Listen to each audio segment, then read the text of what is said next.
Pengertian modernisme.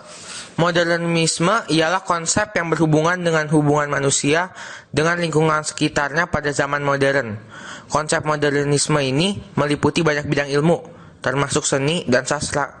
Dan setiap bidang ilmu tersebut memiliki perdebatan mengenai apa itu modernisme. Walaupun demikian, modernisme pada umumnya dilihat sebagai reaksi individu dan kelompok terhadap dunia modern. Dan dunia modern ini dianggap sebagai dunia yang dipengaruhi oleh praktik dan teori kapitalisme, industrialisme, dan negara. Ciri modernisme. Proses menuju kehidupan masyarakat yang modern memiliki ciri atau karakter yang dibedakan atas 1. Aspek sosio-demografis. Yang kedua, aspek struktur organisasi sosial. 1. Aspek sosio-demografis merupakan suatu proses perubahan unsur-unsur sosial, ekonomis, dan psikologis masyarakat yang mulai menunjukkan peluang ke arah pola baru melalui sosialisasi dan pola perilaku yang terwujud pada aspek kehidupan modern.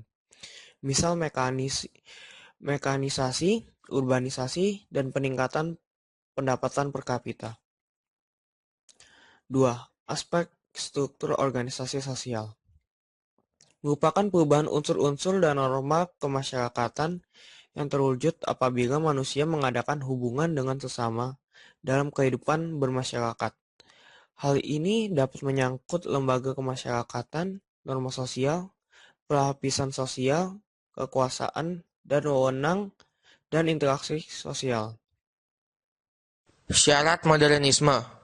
Yang pertama adalah cara berpikir yang ilmiah yang berlembaga dalam kelas pengusaha ataupun masyarakat. Yang kedua adalah sistem administrasi negara yang baik yang benar-benar mewujudkan birokrasi. Yang ketiga adalah adanya sistem pengumpulan data yang baik dan teratur yang terpusat pada suatu lembaga atau badan tertentu. Yang keempat adalah penciptaan iklim yang menyenangkan dan masyarakat terhadap modernisasi dengan cara penggunaan alat-alat komunikasi massa.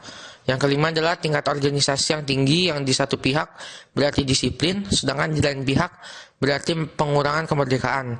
Yang keenam adalah sentralisasi wewenang dalam pelaksanaan perencanaan sosial. Nah, sekarang kita akan membahas dampak positif dari modernisasi.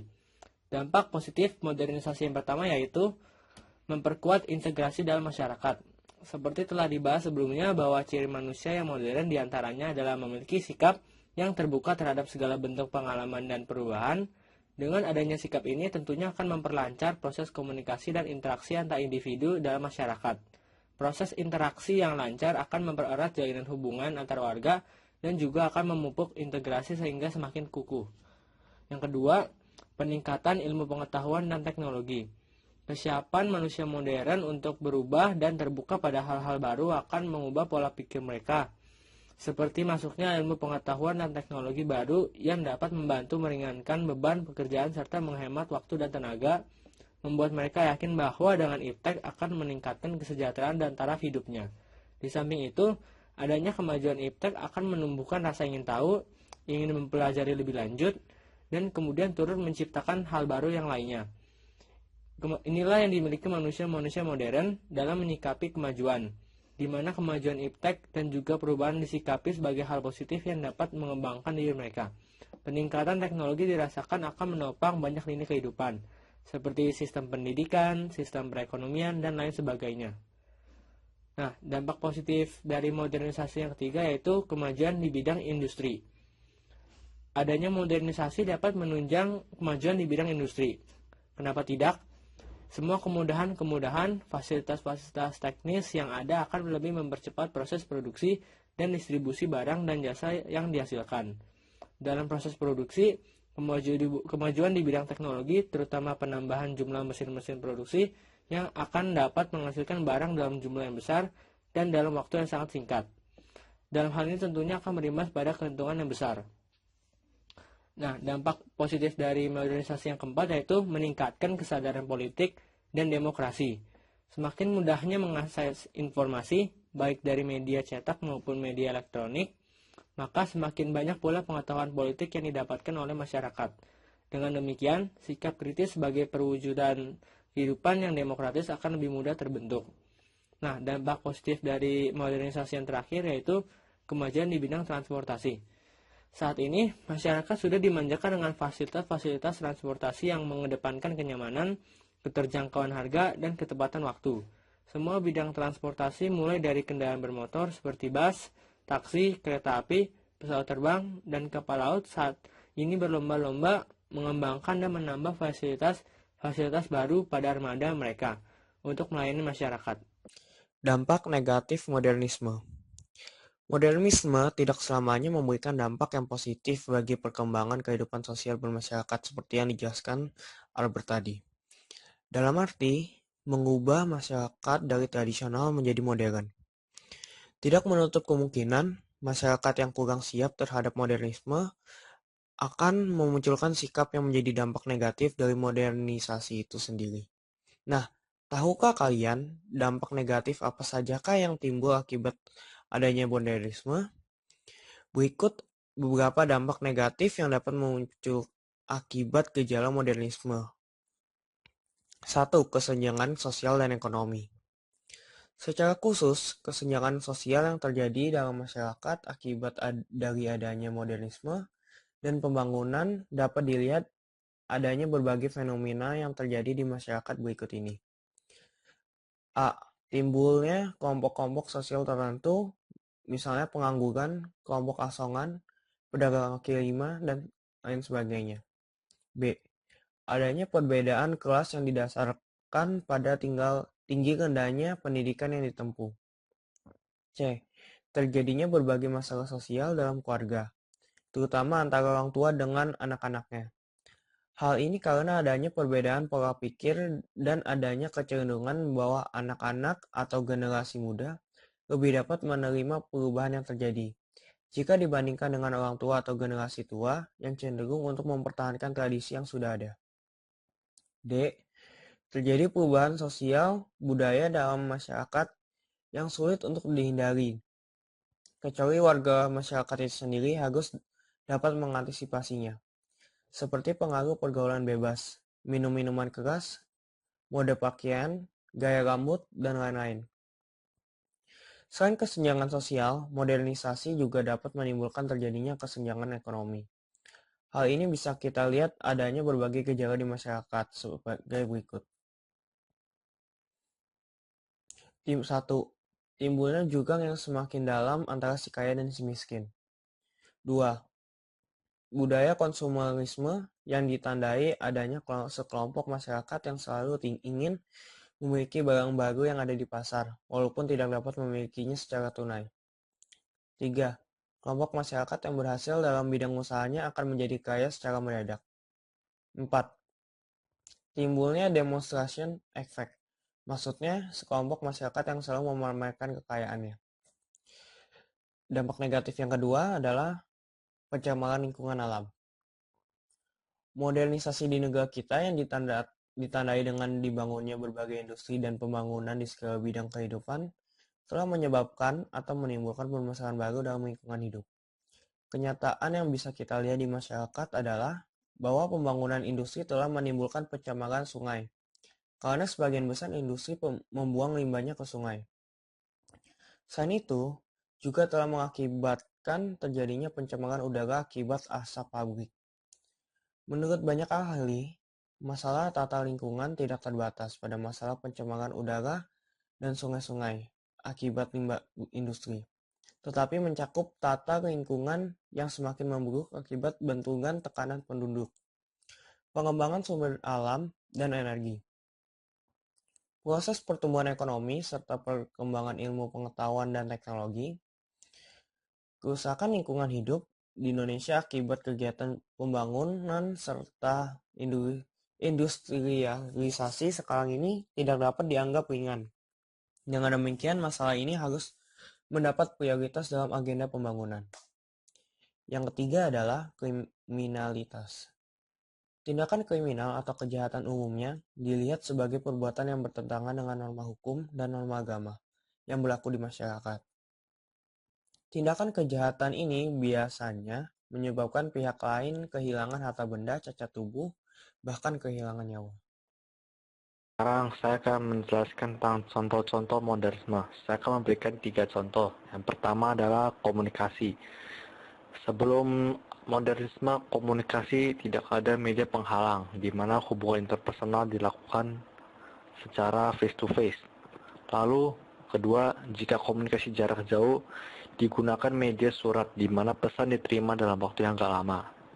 Sesudah modernisme, yaitu teknologi memberikan berbagai ketersediaan sarana dalam berkomunikasi, dan berkomunikasi menjadi lebih cepat dan tidak perlu lagi waktu yang lama untuk berkomunikasi jarak jauh. Yang kedua ya dalam bidang pekerjaan. Sebelum modernisme, manusia mengandalkan pikiran dan tenaga yang terbatas sehingga banyak modal yang dikeluarkan demi SDM. Sesudah modernisme ialah banyak mesin yang digunakan untuk mengurangi biaya SDM dan juga mempercepat produksi barang. Yang ketiga dalam bidang pendidikan. Sebelum modernisme, pelajar masih menggunakan buku yang membuang banyak kertas dan kadang kertas yang digunakan untuk catatan kita buang. Sesudah modernisme, kecanggihan teknologi memungkinkan murid untuk mengakses internet untuk mendapatkan bahan, sehingga meminimaliskan penggunaan buku dan menghemat kertas. Modernisme seni di Eropa itu dimulai sejak 1800-an. Pergerakan seni pada era ini sejalan dengan hal teori relativitas, industrialisasi, dan ilmu pengetahuan sosial yang memancing gaya-gaya baru dalam bidang seni. Pergerakan seni pada era ini sejalan dengan hal-hal yang tadi, dan gebrakan dapat dilihat pada 15 tahun pertama abad ke-19. Bisa dilihat dari munculnya gaya lukisan abstrak ekspresionis pada tahun 1903 yang dipelopori oleh Wassily Kandinsky, yaitu karyanya pada tahun 1903 Dear Blue Ritter dan 1908 Church of Saint Ursula.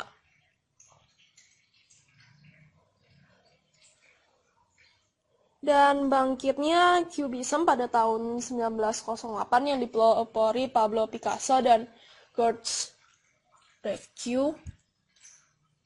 Karya Pablo Picasso pada 1907 yaitu Les Demoiselles d'Avignon, dan pada tahun 1910 Girl with a Mandolin. Dan karya Georges Braque pada tahun 1908 ada Le Viaduc de l'Estèque dan Mansions at Le Havre. Awal Perang Dunia ke-1, adanya tekanan dan ketidaknyamanan sosial yang mulai memunculkan gerakan radikal dalam seni yang menolak kebiasaan-kebiasaan lama.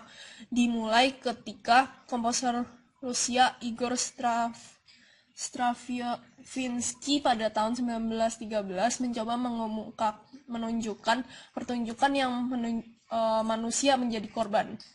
Lalu ada Pablo Picasso dan Paul Matisse yang menolak sistem perspektif additional yang menjadi ciri khas lukisan terstruktur yang bahkan belum pernah dilakukan oleh para pelukis impresionis sekelas dengan Cezanne sekalipun.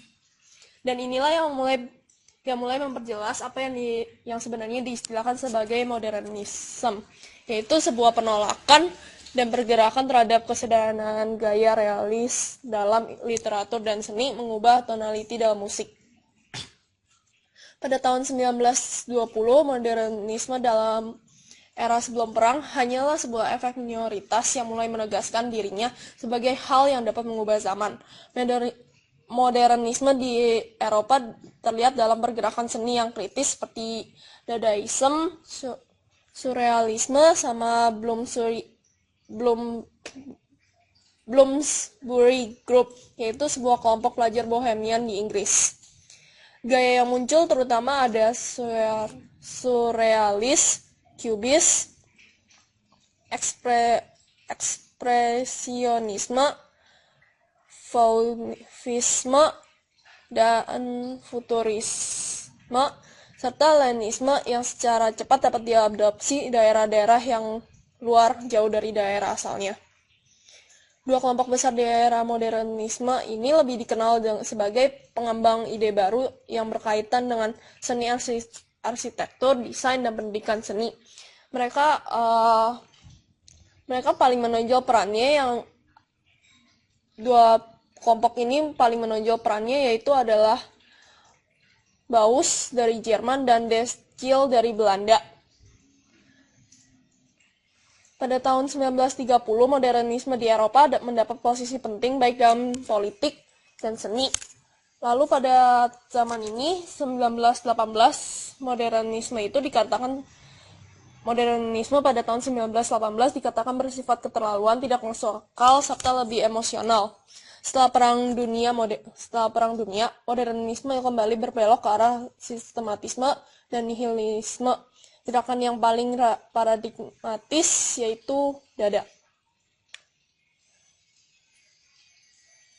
Lalu Bauhaus dalam arti Jerman berarti arsitektur Haus, dan De Stijl atau dikenal juga sebagai Neoplastikum ialah pergerakan seni di Belanda yang dimulai pada tahun 1917. Di dalam kelompok Bauhaus ada Marcel Breuer yang membuat Wesley Chair. Pada tahun 1928 dia membuat meja. Lalu ada Theo van Doesburg, itu dia kelompok De Stijl. Pada tahun 1976 dia membuat sebuah karya De Salomon.